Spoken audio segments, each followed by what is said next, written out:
Hi, and welcome to City Happenings. I'm Mayor David Black. Papillion continues to grow and offers much to its residents so they can live, work, and play. For more about Papillion, here's City Happenings. Thanks, Mayor Black. The annual Winter Wonderland was held Thanksgiving weekend, and it was one of the largest attendances ever. It's amazing. I've already had somebody come up, they said, this is why we live here. And you say, why? And they said, it just feels like home. And a lot of times it's military people that live somewhere else, but it is that small town feel, getting ready for the holidays. Santa's going to be coming in on a parade in probably 10 minutes, and then he'll be in the old historic schoolhouse for kids to go sit on his lap and get their pictures taken. But then there's bonfires out here, and got the Mayor's Youth Council helping out. The foundation puts the whole thing on, does a great job. But then this year, the Historical Downtown Papillion Business Association has really gotten involved, and a lot of the shops are open. They have characters as we're strolling around downtown, going into the stores.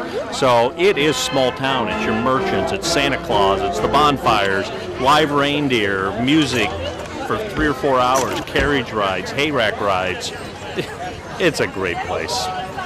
As the fall D.A.R.E semester nears its end, one local elementary school principal says that the program has value. I think now more than ever, we were just talking as a principal group about even some extension possibilities with those officers. I think the biggest part is that relationship with our D.A.R.E officer. We are fortunate enough to have Officer Foster. I mean, one of the best. I just can't imagine a better D.A.R.E officer.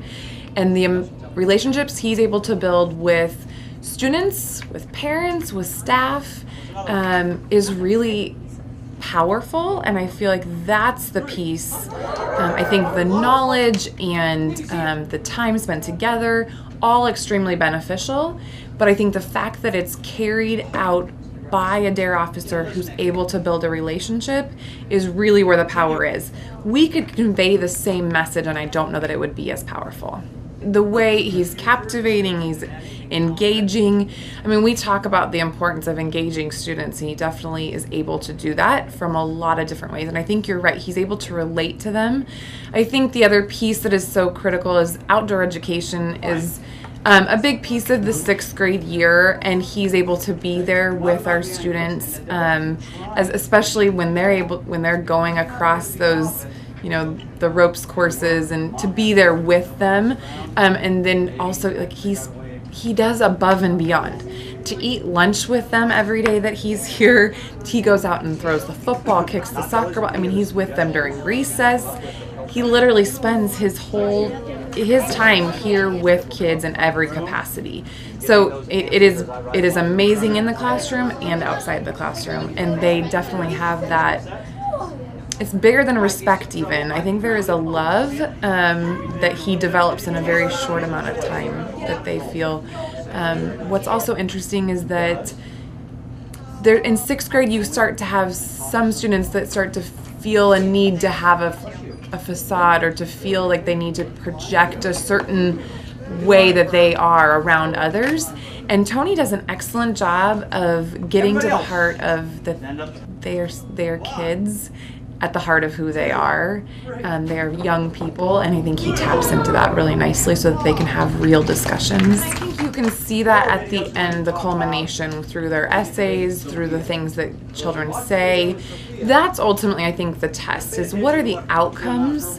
I think we are an outcome-based society, so it's like, okay, you can give the information, but what does it truly make? What impact does it make on children? That's what we really care about. And I think you hear that by listening to kids, by hearing the words that they say.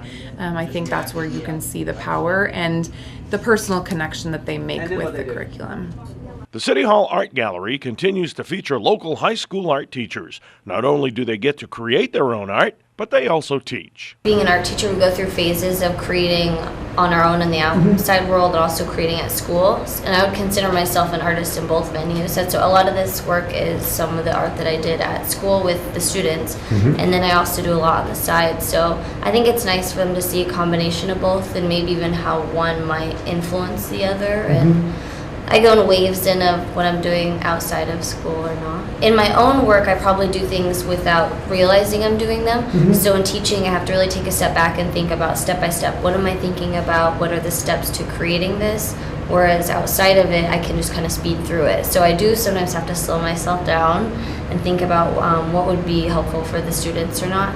But I also think teaching it and breaking it down has made me a much better artist outside of school, because it has allowed me to reflect on some of those basics even more so and practice them in my everyday life. So I think they go hand in hand in helping each other. How did you come by your style? That completely comes in waves, and it depends what I'm being influenced by or what I'm seeing other artists do and what I'd like to take home and try on my own. I wouldn't define myself as having really any style that it would be set for life. I like to explore a lot of different ways of creating work and always leave my options open. I would tell somebody just to keep creating, and you'll always get better and better. Learn from your friends, take classes, but really the time you put into it is what you'll get out of it. And the more dedicated you can be, the better you'll become, the more you can learn. And I think obviously there's art everywhere and there's hundreds of ways of creating work, so there's a little bit of something for everybody. Art supplies were always around for me, and it was just something I gravitated to. So if we had free time at school or Kids Network or I'm a grandparents, art was what I gravitated towards naturally.